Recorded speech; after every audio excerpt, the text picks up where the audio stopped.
So hello and welcome. Happy Friday. Today's Friday, April the 10th of 2026. This is Backyard Beekeeping Questions and Answers, episode number 350. I'm Frederick Dunn, and this is the way to be. So I'm really glad that you're here. If you want to know what we're going to talk about today, please go down in the video description and you'll see all the topics listed in order, and there will be some links for you to follow for different things. If you want to know how to submit your own topic or question for a future episode, please go to the main website, which is thewaytobee.org. Click on the page marked Contact, and there you go. So, also, if you happen to have a question and you need an answer from a friend, you just want to talk to somebody who's a peer, who's also a beginning beekeeper or something like that, and you need to know things. You want to share a picture that you took, you want to put up a video that you made, then you can get the opinion of other people. And where do you go to do it? It's called the Way to Be Fellowship on Facebook. This is also a podcast. It's at Podbean. What do you think it's called? It's called the Way to Be Podcast. If you Google that, you'll find it. There's so many different carriers, including Audible, by the way. iHeartRadio, whatever app you happen to have on your phone, very good chance it's right there. So what else can we talk about? The opening sequences today, by the way, I shot those this morning, and that was really important because what do you think it's doing right now? I know you want to know. It's raining. And where is it raining? Where I am, northeastern part of the United States, northwestern part of the state of Pennsylvania. So everything went bad on us out here. 50 degrees Fahrenheit right now, which is 10 degrees Celsius. And it's windy, of course. It's not going to be nice and calm the way it was in some of those video sequences in the opening. 3.4 mile per hour winds, pretty consistent. So that's 5.4 kilometers per hour. 21.9 mile per hour gusts. That's not nice, which is 35.2 kilometers per hour. 92% relative humidity, which of course is right now 100% humidity because it's raining. A nice, steady, even rain. If only we had put seeds out, it would be really perfect. And now what you're wondering in the northeastern part of the United States, what are the best days coming up? Well, let me tell you. First of all, it's going to be decent through the weekend. So Saturday and Sunday are going to be super nice. But Tuesday and Wednesday are the top days, 73 degrees Fahrenheit, which is 23 Celsius. Those are going to be good for you. And I also bet you want to know what's wandering around outside. What have we got on the motion-activated night cameras? Interesting things. A fisher, you ever heard of that? Is a big weasel, and they are rugged. Kind of a step down from a wolverine. They can do anything. They can chase down squirrels and munch them right out of a tree. They can outrun a squirrel. They eat rabbits. They eat anything they want because they're pretty much at the top of the list. Only a bear could deal with it. There's also a mink running around the edge of the pond. And the usual possums wandering around, free-range chickens, all the good stuff. Bluebirds are here. I knew you wanted to know that. You may not. Do you set out bird boxes? I'd like to know. If you do, what species of bird are you putting out bird boxes for? Out here, we put them out for, even though wrens move in, we put them out for bluebirds, and we also have tree swallows. So those are pretty nice. And we have bat boxes out too, which have historically not been occupied by very many bats. So the opossum, bluebirds, all that, I think that's all the housekeeping stuff. What kind of pollen is coming in? I bet you want to know that. I'm not sure. So we for sure have Salix discolor, which is the willow, pussy willows, and the bees are bringing in bright yellow pollen. So based on last Friday's response from the pollen video that I put up in one of these corners, people liked it. They liked watching that while I'm talking, and I don't blame you. Why stare at me when you can look at pollen coming in? So here's what I did. Before the rains came today, I put that camera in front of another beehive, and now you get to see pollen coming in. So, and there's a pollen question coming up later today, which I'll bet you wish I would just get on with the questions, and I will. I just wanted to explain why I put that up, because I'm responding to you, because I want you to get what you want. And there is a lot of pollen coming in. So the very first question today comes from Truce Feud, which is interesting. That's a YouTube channel name.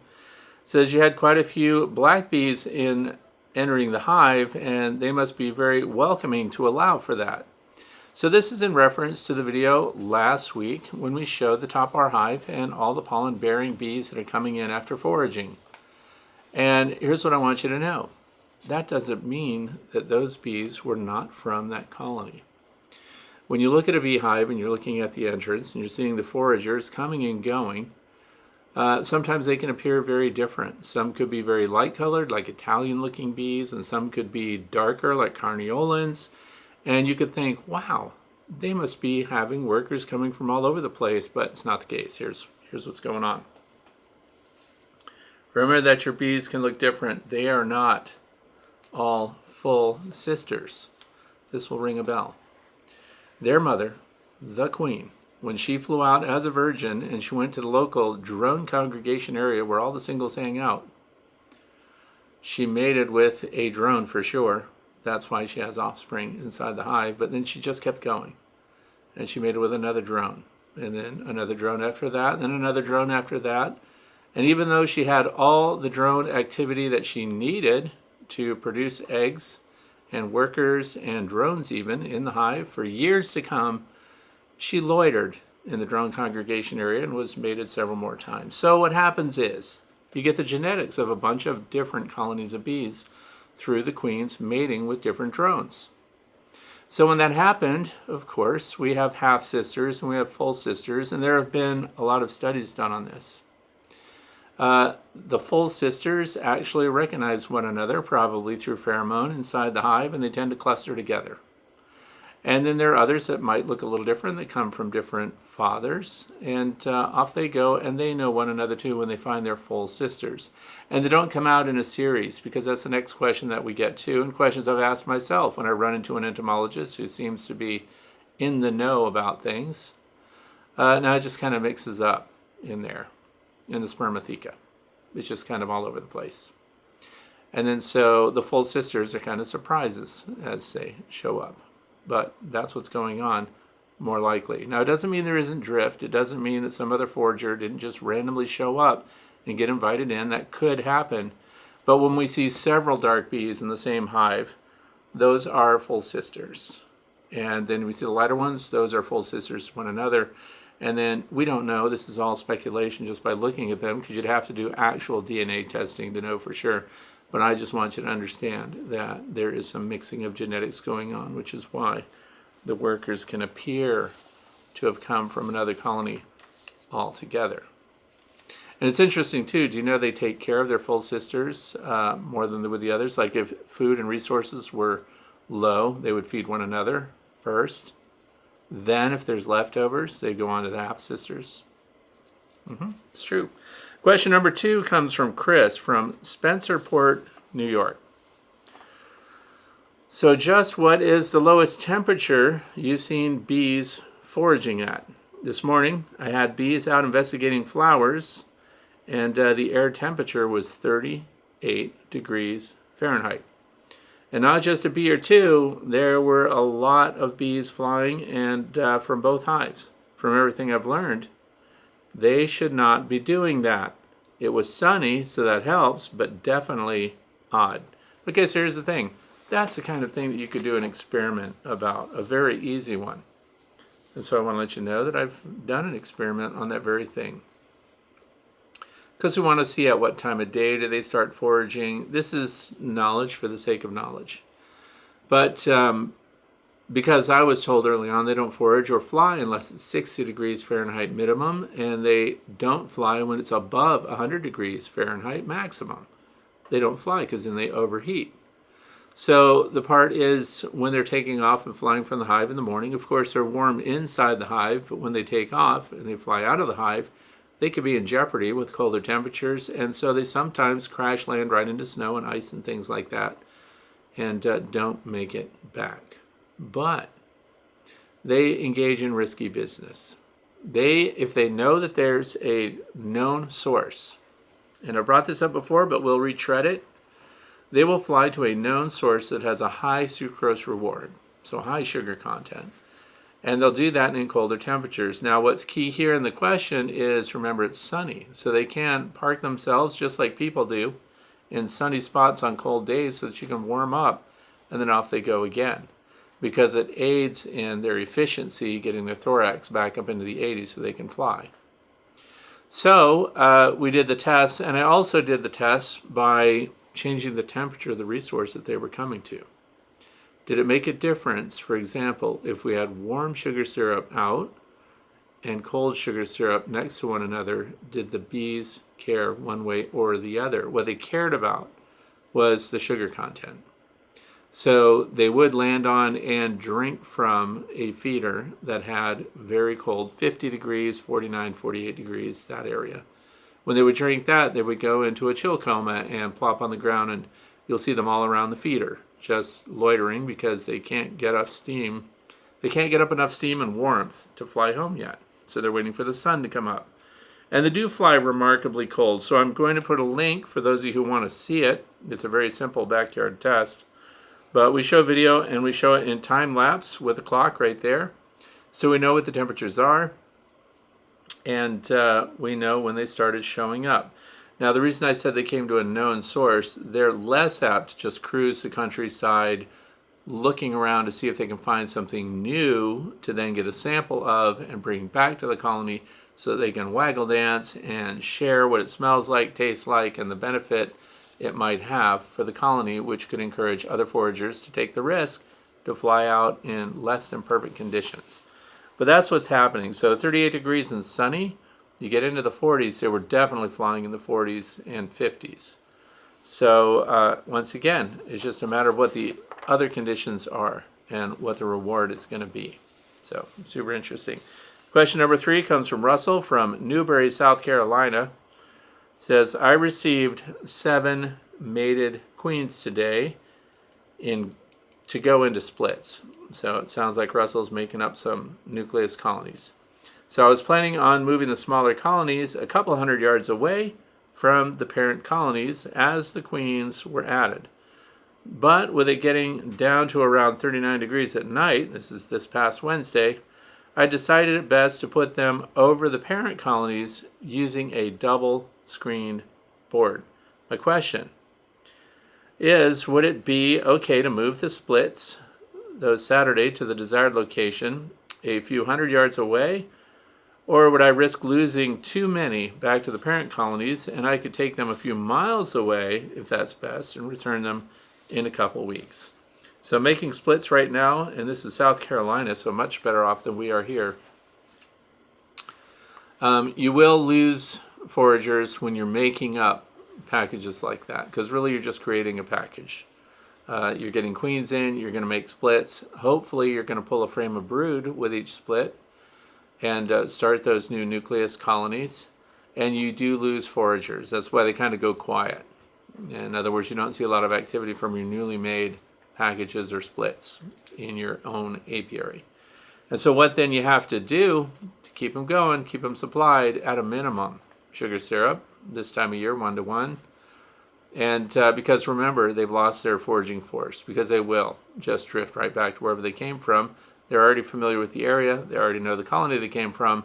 And remember, they didn't willingly leave it the way they do when there's a swarm. When there's a swarm, they leave. They've decided they're gone. They're open up to new situations and new habitations. So when you make them move out, they may resist that, and those that are foragers will go away. Now here's the other part of making a split, by the way.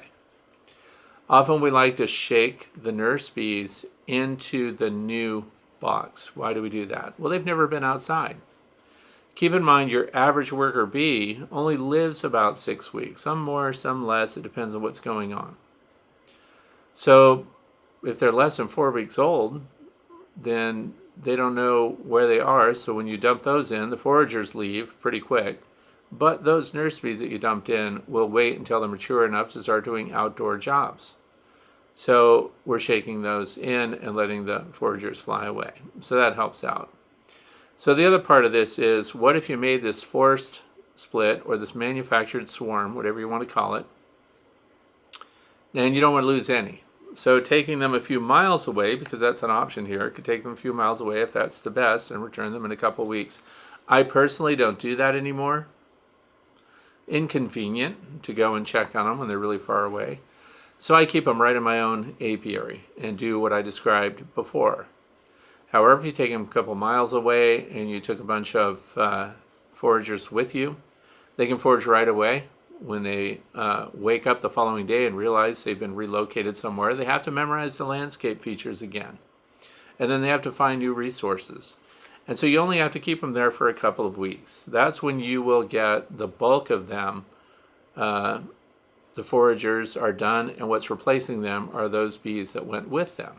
So then you're bringing them back. So here's the only downside to that. Often when you do that, and you're in another location, you're going to, of course, move them back at night, or you're just going to close them up at night and move them in the morning so they can't fly out, screen over the entrance kind of thing. And then when you bring them back, you have left some foragers behind because they spend the night out and about. It always happens that some percentage of your foragers end up not planning well. Look, it's raining right now. That came in pretty quick. So that likely grounded some foragers out there that didn't make it back. So they hunker down. Sometimes you find them with their mandibles clipped to a leaf on the underside of the leaf, and they're just waiting it out. And they can wait it out until the following day in some cases. So those foragers now, you orphaned them. So what do they have to do? They have to find another colony to join. So there's several options. Here's one example of, people often say, well, beekeepers don't agree. They all give you different answers.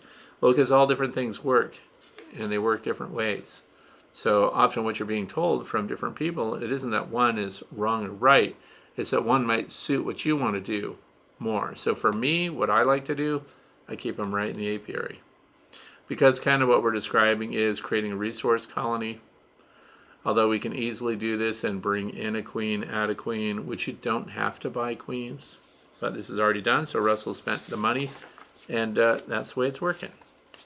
So what do you think? Those are my ideas. Anyway, question number 4 comes from Martin Mitchell Hunter, which is the YouTube channel name. It says, I've noticed when a queen goes on a mating flight, they bring back a group of bees.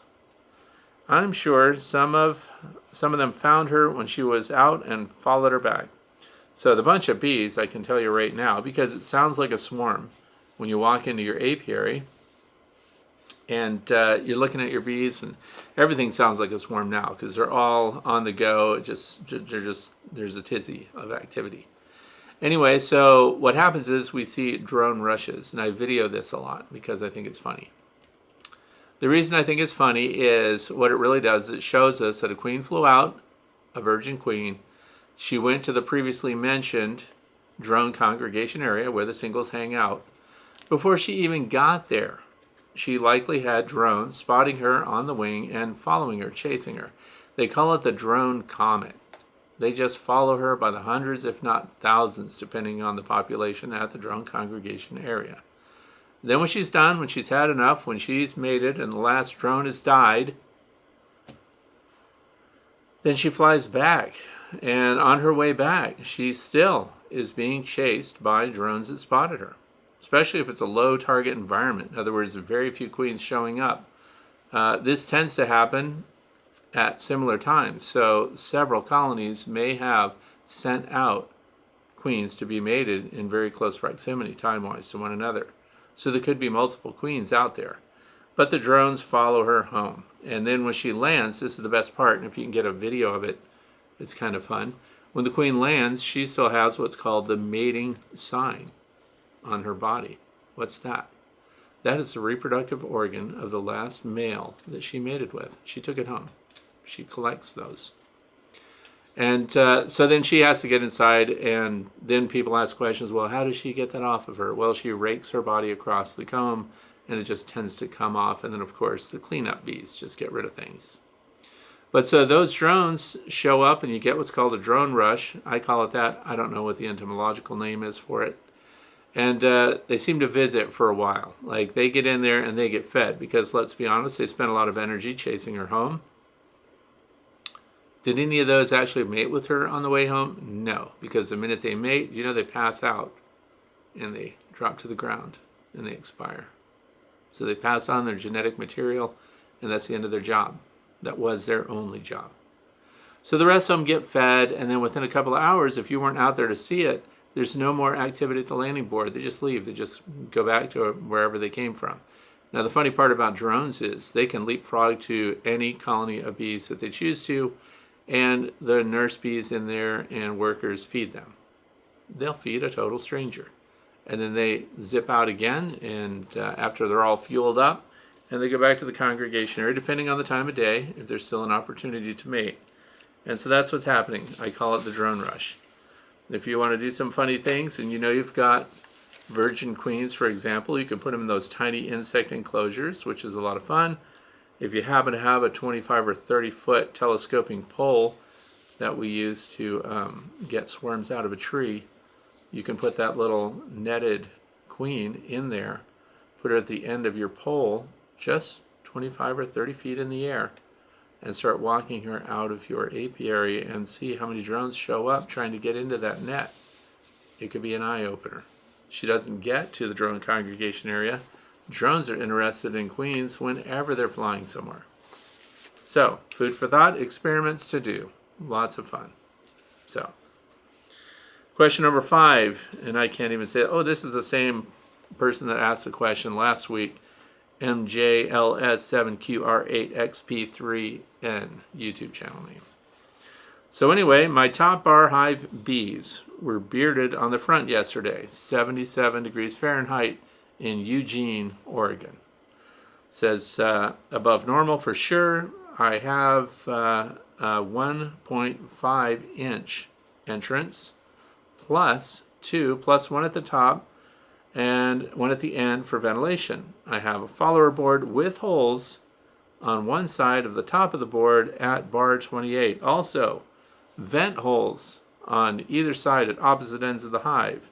And this is the key part that I want you all to pay attention to. It says here that those had been propolized shut a year ago, plus the vent hole on the front, the entrance end, had also been propolized shut. You'd mentioned in a chat that you'd discuss ventilation in the future. Could you go over that this week on both lengths? No problem there. And top bar hives. My top bar hive is constructed from 2x10, so it's a tank. So here's the thing. And this is something I learned a while ago. So back in 2019, when I started making my own feeder shims, and I did a video if you want to check it out. It's called How to Build a Feeder Shim for your Langstroth Hive. So anyway, people instantly started commenting on that, saying, well, you better put vents in there, and you need to make sure that there's a screen so that they can vent through your feeder shim, which has an integrated inner cover into it. It's all one unit. They're super heavy. A lot of people asked if we would make, sell, and ship them. You just can't. They're made out of heavy material, impractical. That's why I made videos on how to make it yourself, and then I don't sell you anything. So just to appease some of the people that were speculating, because these are easy tests to do, I put number 8 stainless steel screen in 1.5 inch diameter holes in the feeder shim. So air could then pass from the boxes below through the feeder shim and out through the top, and the screen would serve as a restriction so the bees can't get up into the feeder shim area, because then they would just build comb everywhere. And what did they do? They propolized it all 100%. They even propolized the screens on top of their observation hives. So if you want to use them for feeders, you have to poke them open all the time. But what's the message? The message is the bees don't want this venting. This is how I ended up not venting anything. Today, they're calling this condensing hives. This has been around for a long time. You may not need to have top venting if you've got insulated inner covers on top of your hive and insulated outer covers. That's what I did. That's what I'm doing today. And I carry this over into the long Langstroth hive. I closed up all of the vents. It doesn't have any vents. It has only the entrance. And when it comes to Layens hives, they come with hive top vents in them. I insulated the covers. That's key. And then I removed the vents also by plugging them up with expansion foam. Now we have the top bar hives. There is no place to vent those. There's an entrance and there's the top bars, and the bees propolize those up. So I have no vents in the hive other than the entrance. And bees have demonstrated very good efficiency in moving the air around inside the hive once they know where the openings are going to be. This is why I've had discussions with people that make hives that have multiple entrances all the way down the length of it. So when I ask, what do you do with all the entrances? What's going on? Is it because we're going to have multiple nukes being developed in this hive? What's happening there? And they say no. It's so that wherever the brood is, we will open that vent. And then so they'll have ventilation where the brood is. And so this goes against what the bees do when left on their own. And that's something that Dr. Thomas Seeley frequently says. What would the bees be doing if we weren't doing anything?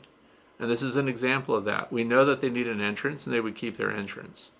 Places that we create other entrances and venting openings in the hives, the bees tend to close them up. And that's under their control, when it is under their control. And this has to do with the size of the opening, whether they propolize it or do beeswax, or even would occupy the space at all. And that's why I've said this in the past too. If you're making a swarm trap, people put out swarm traps and they know well in advance it should have a single entrance, it should be secure, it should be dark, it should be non-vented. And then once the bees get into it and they transfer it into another hive, that's when they introduce all the venting and stuff. And I've said it before, I'll say it again. If you want to know what the bees want, put up swarm traps that have no venting and only a single entrance, and then put another swarm trap right next to it with all other features being identical and have venting in that one. See which one they occupy on their own. That falls under the category of what would the bees do if we did nothing. And so we're finding out what their preferences are, and their preferences are for sealed spaces that only have a single entrance. And they handle this very well. And the reason we throw them for a loop when we go down and we're changing, adding venting and shifting openings as they progress through the hive, now they're changing how they manage the air movement inside the hive, and they don't really know what to do. This is one of the problems with screened open bottom boards. I'm a huge fan of screened bottom boards enclosed with trays that you take out, not open to the outside, because it affects the way air moves in and out of the hive and their control over pheromones from within the hive too. So, and this is another area where talk to different beekeepers, find out what their preferences are, see which one makes the most sense to you, and then follow suit with that. So this is my discussion about it. Today they call it the condensing hive. For me, it's just any hive that only has a single entrance. And talk a little bit more about that in another question today. Question number 6 comes up here from Isancho 46. When should I use Honeybee Healthy in my sugar syrup versus Hive Alive? I have both. I would also like your opinion on queen excluders. So first we'll address the Honeybee Healthy and Hive Alive, since you already have both. When should you use it? Well, and we did this, I did it. We take sugar syrup 1:1, which has a high water content, of course. It's 1 part sugar, 1 part water.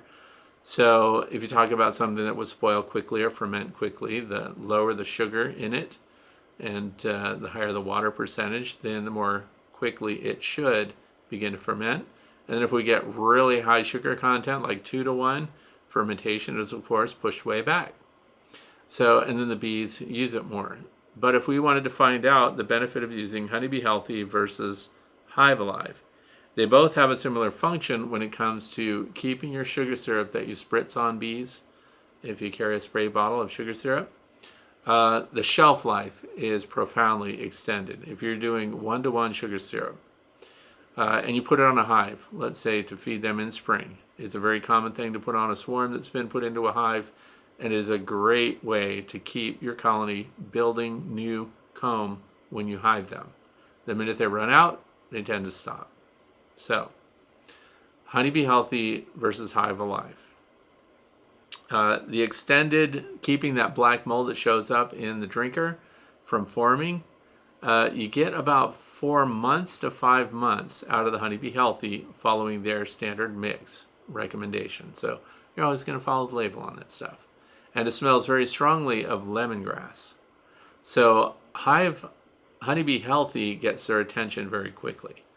And so with Hive Alive, and you have to evaluate for yourself whether this is practical. Because when you put Hive Alive in your sugar syrup, now it will go 8-10 months without forming any mold in it. So, but the question is, are you going to have a reservoir of sugar syrup that you're going to sit on the shelf and the bees not use it for that extended period of time? I highly recommend that you mix your sugar syrups up as close to end use as possible. Fresher is always better. So when we feed them the sugar syrup with either of these, you get more shelf life out of the Hive Alive, and that's just because we hung all these bottles up. We can see through them, and we see when the mold starts. The other part of that is if I start spritzing Honeybee Healthy in sugar syrup onto a hive that I'm doing an inspection on, because I like to spritz them and give them kind of a sugar reward, which distracts them, and then I don't, in some cases, I don't even have to use smoke when I do that. Other bees that are flying by smell that lemongrass in the air, and depending on the time of year, this is not something you want to do, because now they zip over there and they start robbing out or competing for the resource that you just spritzed there, and you kind of rang the dinner bell by putting a lemongrass scented sugar syrup out in the open. So that's another thing to think about. We do not get the same attraction, the same sudden interest when you're using the Hive Alive. It smells more licoricey. It has thyme oil in it, so it has that smell, and it's not that appetizing to the bees, so they don't come zipping over. What's that? We want some kind of thing, where they do with Honeybee Healthy. So what do your bees want the most? And this is another area of backyard science. If you mix up 1-to-1 sugar syrup, the same water, the same processed sugar, and the only variable then is whether you add Honeybee Healthy, Hive Alive, or nothing. What will the bees go for? Everything else being the same. They go for the sugar syrup with nothing in it. That's it. Number one. It's what your bees want. So the differences are, the other part is Hive Alive has been scientifically proven to take down your nosema spore numbers. So nosema is something a lot of people aren't even talking about, but it's a gut bacteria issue where these things live in the gut of the bee, and they compete for resources. So you don't necessarily see a bunch of dead bees. You see bees that look normal, but they may not be remembering things as well. They may not be living as long, and they may not be orienting or as active as those without nosema are. So then it's easy to count nosema spores. A lot of people don't want to kill bees to do that. Very easy, very simple. I could give a shout out right now to the University of Florida Bee Lab. Dr. Jamie Ellis gave a very nice presentation on how to count nosema spores in your bees. I'm calling them spores. They're living organisms. I don't know what they're doing. So anyway, they compete with your bees. They attack the gut lining of your worker bees. So by putting in, so it's another difference. So Hive Alive has an impact on that. And that's more of a problem in early spring when your bees are just starting to fly and they have a lot of concentrations of solids in their gut because they haven't been able to fly out and dispense with it yet, what we call cleansing flights. So there you go. I hope that helped make a difference here. And the second part here is I have the 2-queen keeper hive and am questioning whether I should use the queen excluder. I've heard it knocks pollen and wax off the bee's body and hind legs. Your thoughts are appreciated. Okay, so queen excluders in general. When we talk about the 2-queen or 2-colony keeper's hive, which I only have one of those, it's a very strong colony. It does extremely well. I am going to say yes, please put that queen excluder in there. If the queen excluder is holding them back, then I don't know what to say because I can't hold them back. And what I mean by that is they produce more honey than any of my other colonies. They build wax quicker. We have 2 colonies working on a common, super area.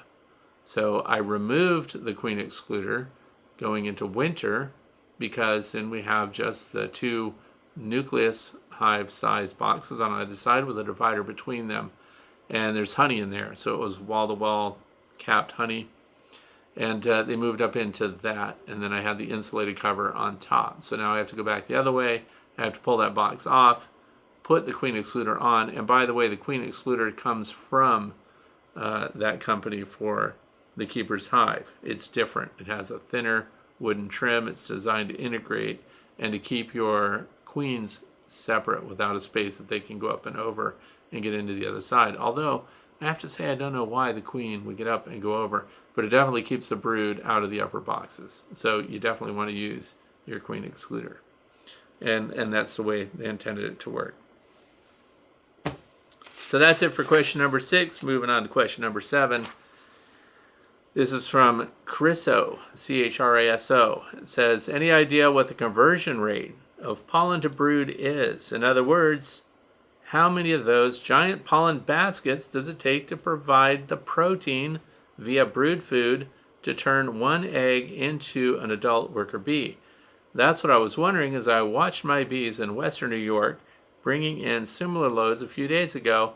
Now we're back into cold, rainy, snowy for the next few days. It's a good thing they found those resources, whatever they are. So this is something that comes up from time to time. When you're assessing a colony of bees and you're looking at that to see if they're set for raising the brood that they have, they need, remember I've said before, you need a face frame of bee bread or pollen, which bee bread is just finished pollen after the nurse bees have worked it up.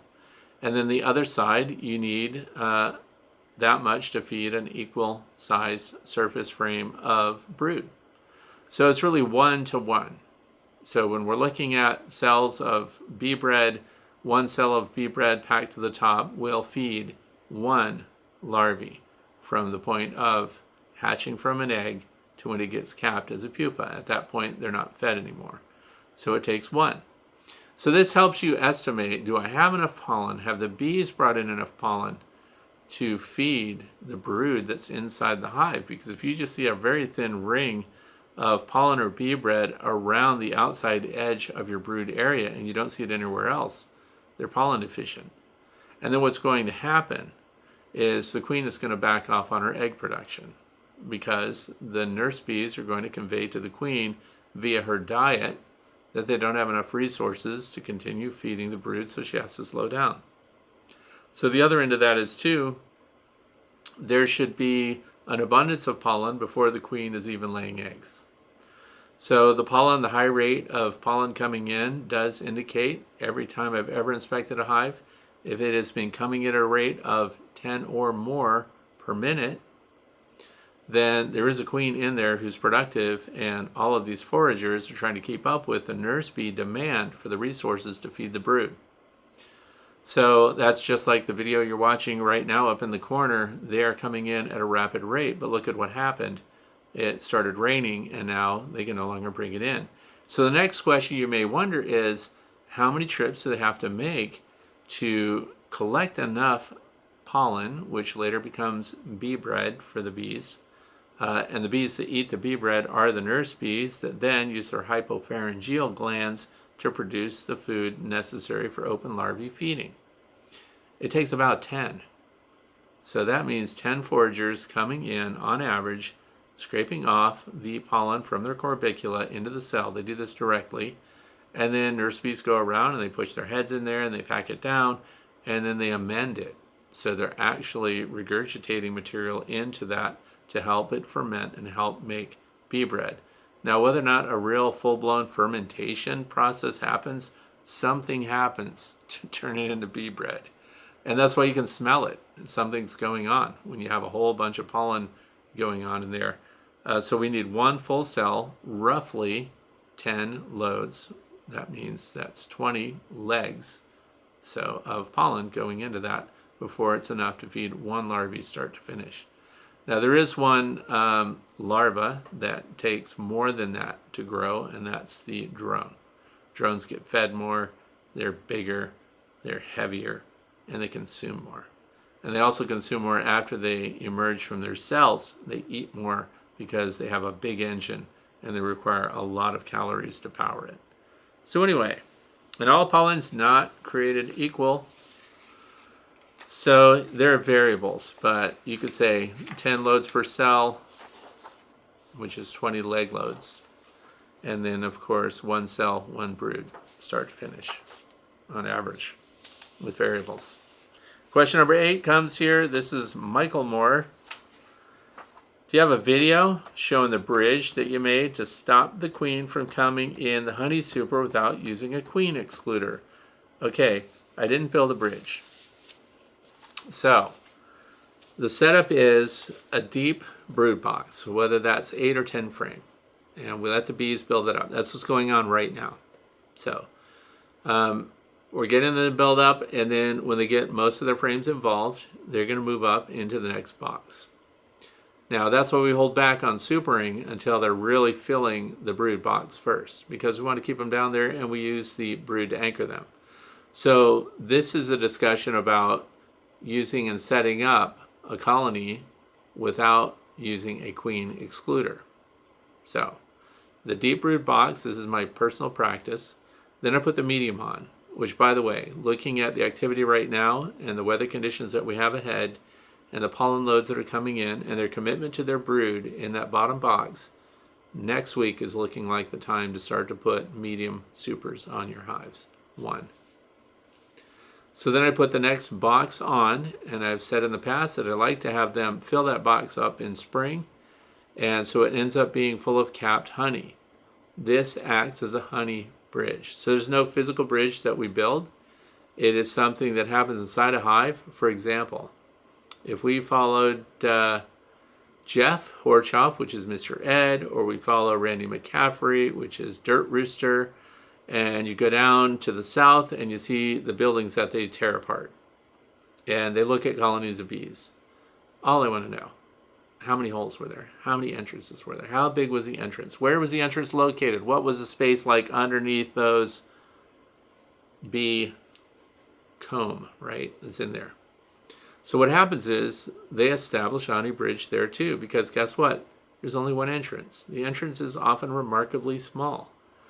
And so they build up. Where's the brood? The brood is always near the entrance, because that's where they have the air circulation and everything else. Where is their protected long-term storage? Up above and past the brood. So if it's in a horizontal situation, there is the entrance. Horizontal, vertical makes no difference. There's the entrance. There's some comb there, and there's brood, and then the brood shifts until it becomes nothing but comb honey. And then that continues on through, and then you get these huge expanses of comb honey. Where was the queen excluder? Nowhere.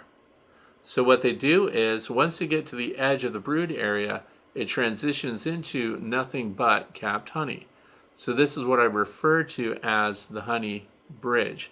And I call it a bridge because the queen doesn't wander over, cross a bunch of honey in order to find a spot to lay her eggs to continue to produce more stock inside that hive. So with a vertical box, the brood box, medium super full of capped honey, then the next box above that is nothing but capped honey, and I can relax about the potential for the queen to lay her eggs up there because she tends not to do it. It's very successful. Now, have there ever been circumstances where the queen went up there and she actually started laying eggs above this honey bridge? Yes, there have been circumstances where that happened. Was it a lot? No. Was it a problem? No. Here's why. Where do they want the brood? Down below. Why? Because that's where the entrance is. That's where the ventilation source is. That's also, they'll protect that area, and if any robbers want to show up and visit the hive, they have to pass through the brood area to get to the long-term honey stores, which is their winter survival. So that was the other flip, the other end of it. The medium box, about 40 pounds of capped honey, 10 frame. That gets them through winter. So it's guaranteed dearth protection.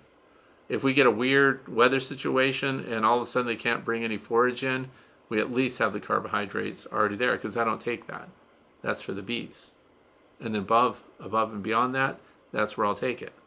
Now, because I want to experiment with different things, I added a bunch of queen excluders because I like the new queen excluders, and by new, past few years, that Better Bee is selling.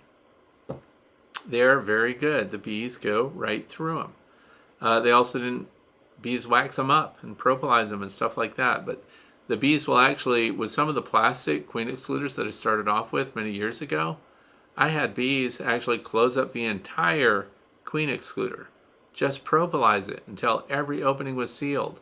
It was interesting, which is one of the things that got me thinking, do I really need this thing anyway? And why did I stop using queen excluders? Because those that I tested by setting up an outdoor feeder so I could get a look at everything and see the foragers try to squeeze through these bars to get into the sugar syrup that I had put out for them. Bumblebees obviously not making it. But even worker bees had such a struggle getting through those openings of these plastic queen excluders. The videos are still on my channel, and you can look at them. So some of them just gave up, couldn't even go in. And so this led me to find alternate methods of management. So no queen excluders were what I started to use. And so now, better queen excluders, you can do either way. That's what the bridge is. I know I took a long time to explain it. But I don't want you sitting there with question marks over your head, wondering about the details of that, how I arrived at it. Now we're on to question number 9, and I have Khalid from Greater Boston, Massachusetts. Have a couple of questions on the Hive Alive fondant that I placed in my hives as insurance this winter. I cut an opening as suggested by the manufacturer, and in the plastic bag it looks like the bees could not reach the fondant on the sides and in the corners of the bag where there is no opening. How can I fix this for next time? I thought I brought a piece down here with, oh yeah, I sure did.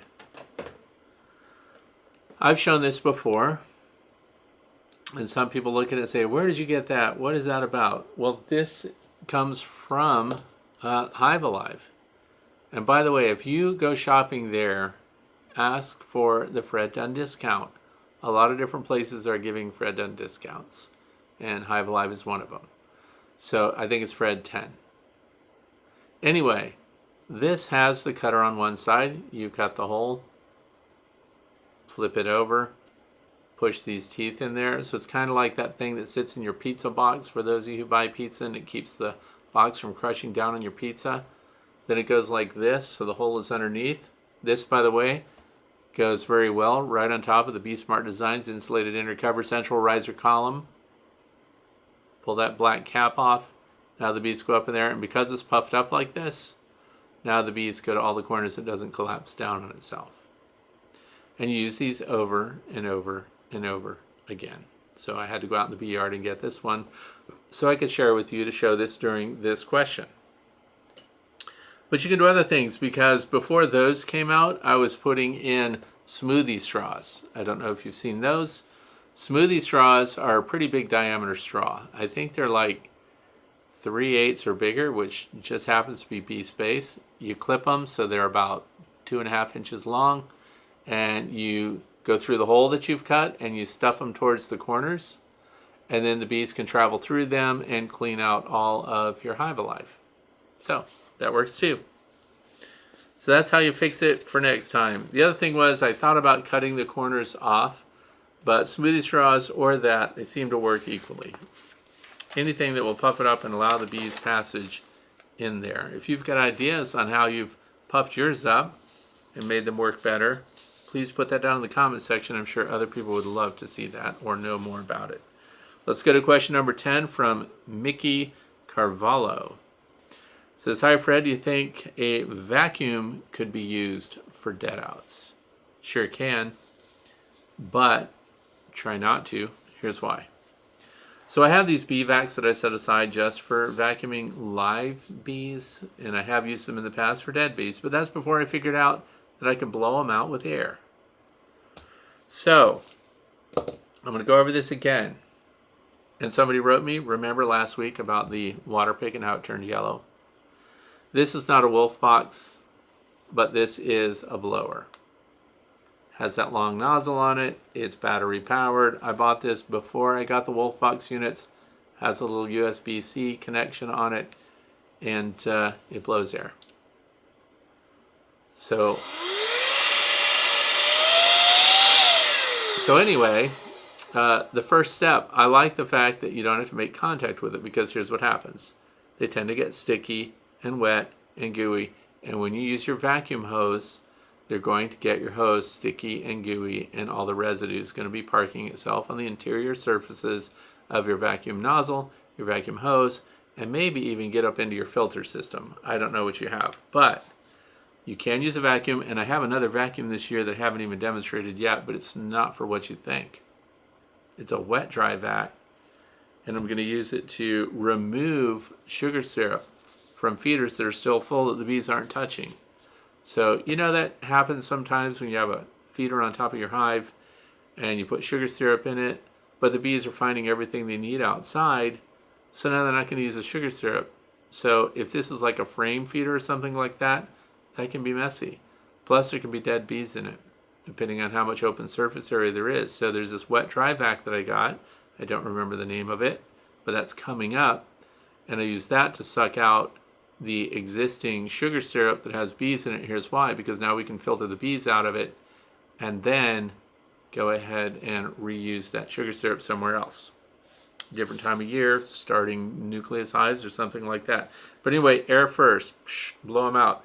If you've got an air compressor and you've got those nozzles for cleaning out the shop, blowing down dust and stuff like that, then you can also use that to blow out the frames of your beehives and blow out the hive itself, bottom board, everything else.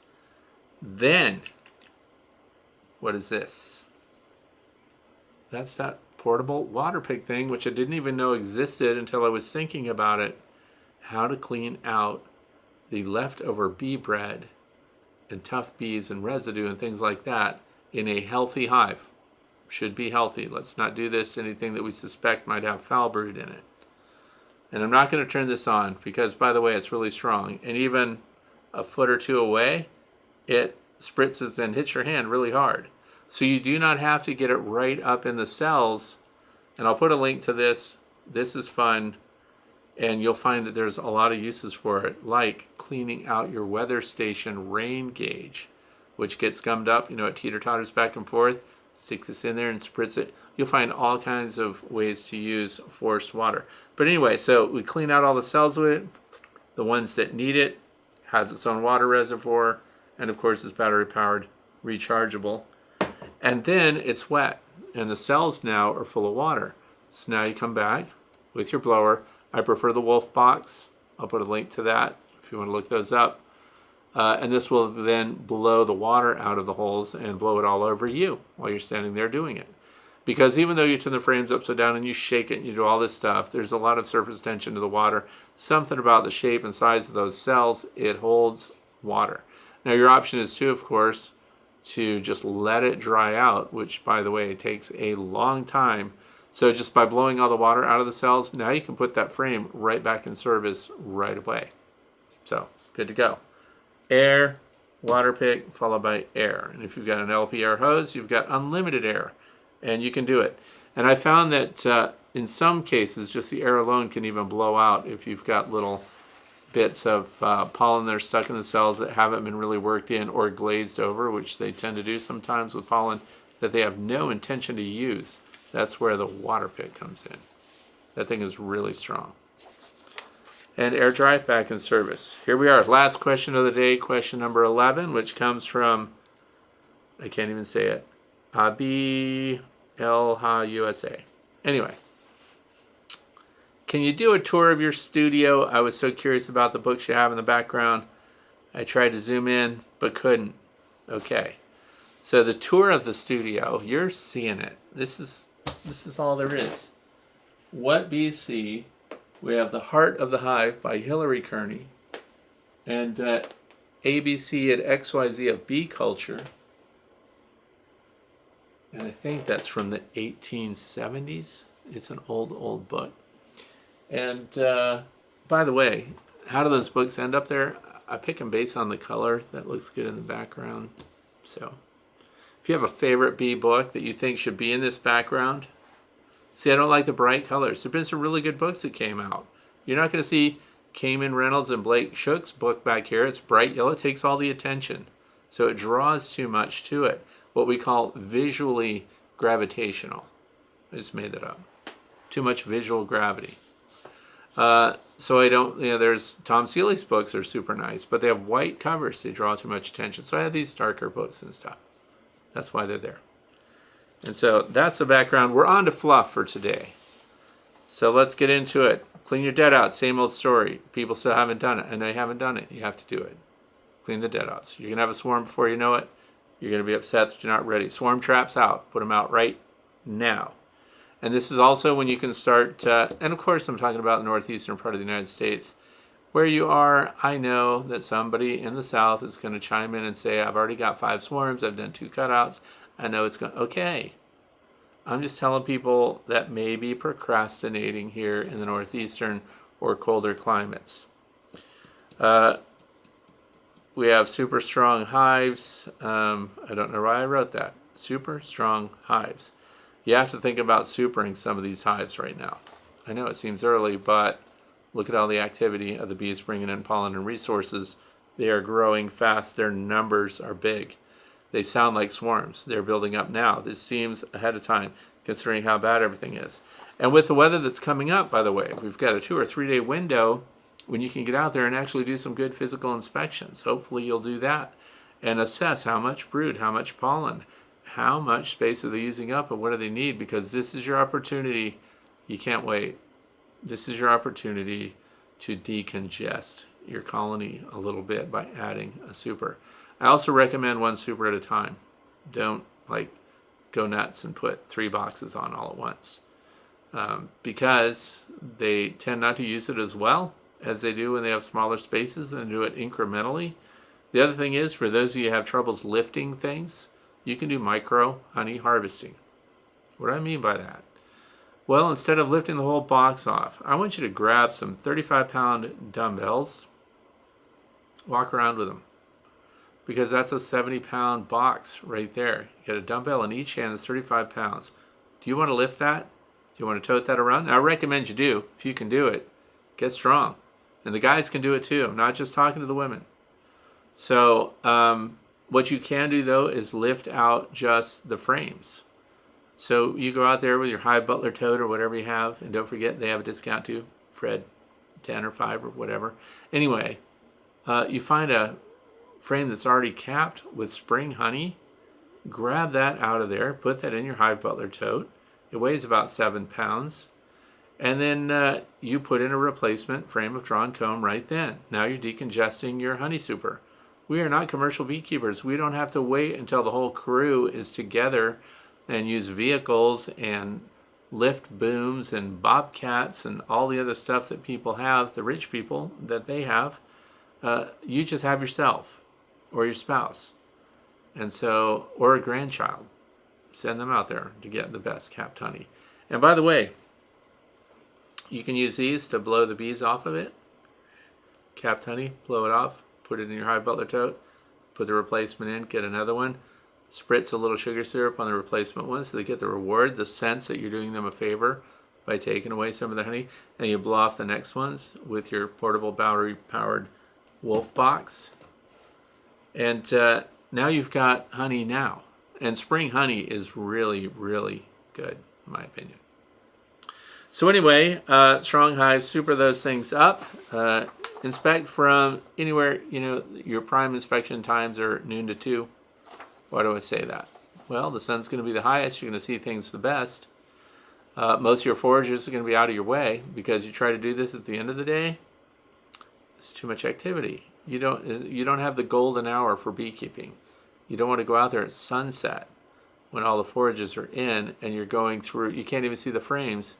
You have to clear them off. It doesn't work. It doesn't work as well, let me say that. And by the way, you have this few frosty nights still ahead for those of you who are putting off frost seeding. If I had only seeded before all this rain came today, a nice, steady, even, long-lasting rain, that is such a good thing if you put your clover in.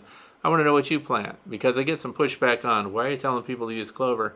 It's invasive. Okay. Well, I don't know how invasive it is, but I do know that the bees benefit from it a lot. Clover honey, huge in demand. Do they get pollen from it? You bet they do. That tan pollen that you see to light brown, that is clover pollen. They get a lot from it. So do you. So, but what are you planting? Like, what are my options? Don't just tell me not to plant something. You have to give me something to put out there in its stead. And I said that I'm doing 2 varieties of clover this year because I like the taller clover, because I'm using areas that get muddy and wet and that are damp all the time, but yet get full sun. I have ground like that, and it's just begging for clover. Anyway, so frost seeding, that's what you want to take advantage of that. You get a hard frost overnight like we had. We had 14 degrees Fahrenheit this past week. That's a hard freeze. And that's your time to run out there at sunrise and sprinkle your clover seed around. The other thing is, what's your best clover seed spreader?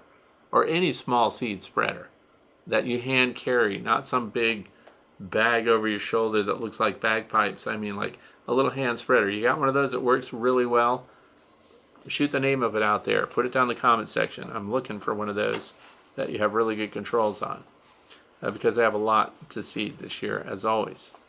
Anyway, so that's my favorite handhead spreader. And bad breath, David H. I don't know if I should say his whole name. Gave me a message at about 11:30 today, just ahead of doing this, and says, bad breath. Do bees really get bothered by bad breath from people? And what should we do about it? So I don't know who's been telling David that he has bad breath. But the bees will let you know. Let's think about it. Why do bees not like it when we blow at them? I've seen people looking at frames, blow them out of the way, but they really get flustered about it. They're not happy, depending on who's doing that. What are you? You're a mammal. You're a big mammal. What do bears and things like that do when they're sniffing something to see if it's something they want? They huff at it, and they sniff, and they bother it. And then they smell the breath of a large mammal. So they don't like it. Bees naturally should be defensive when that happens because they have to get ready. Something's about to eat them. They don't know that you're not going to eat them. Maybe some of you do eat bees. I don't know what you do. But your breath has CO2 in it, so they associate that, of course, with a mammal. And you have other smells that come with you. Could you do anything to mitigate that? Yes, you could. Because if you think for a minute, I didn't look into this, and I did. You could chew gum. I don't know, is gum chewing really good for us? Anyway, but if you use spearmint or wintergreen, particularly spearmint or wintergreen, it's very good at masking the scent in your breath, which could calm the bees. So when you've got a bee that's showing a little attitude towards you, don't blow the bee away. Some people do that. I hate that bee. They blow at them. So if you do that, you're just going to antagonize them even more, unless you've been chewing spearmint or wintergreen gum. It says you can use mouthwash and stuff like that too. I think you should always have fresh breath anyway. Nobody wants to smell your bad breath. Some people compensate for that by smoking themselves silly. They just puff, puff, puff, puff, puff until they're so masked it really doesn't matter. But bees do not like it when we blow on them, and that's why that association is not good. So I want to thank you for watching this Friday, and I hope you have a fantastic weekend. And if you've thought of something that you think I should know about or you'd like me to address in a future episode, please go to thewaytobee.org, click on the page marked Contact, and let me know what's on your mind. And you never know, it might lead to something really interesting for everyone. So thank you for being here. I'm Frederick Dunn, and this has been The Way to Bee.